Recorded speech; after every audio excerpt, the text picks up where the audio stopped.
Memasuki berita yang pertama, pemirsa, meski pesta demokrasi pemilu serentak akan digelar kurang dari 2 tahun lagi. Namun kondisi sejumlah bendera partai politik yang ada di KPUD Prabu Muli sudah mulai usang dan rusak.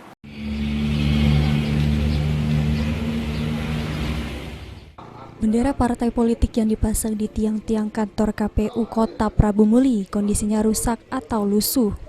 Bahkan sejumlah bendera parpol tidak dipasang pada tiang yang disediakan oleh KPU karena hilang. Ketua KPUD Prabu Muli Marjuansa mengatakan, sudah meminta pengurus partai untuk mengganti bendera yang rusak. Namun hingga saat ini belum ada satupun parpol yang menggantinya. Padahal sudah setahun bendera tersebut belum pernah diganti. Marjuansa menyampaikan, jika bendera tidak disediakan oleh KPUD melainkan masing-masing parpol, pada umumnya partai politik menyerahkan bendera lebih dari satu, namun ada yang hanya memberi satu bendera. Ya biasalah, namanya bendera kan hujan panas kan, lala mula sekian bulan ya pasti lusuh lah gitu ya. Cuman yang jelas bendera-bendera parpol itu kan disediakannya kan bukan dari KPU, itu dari masing-masing partai politik.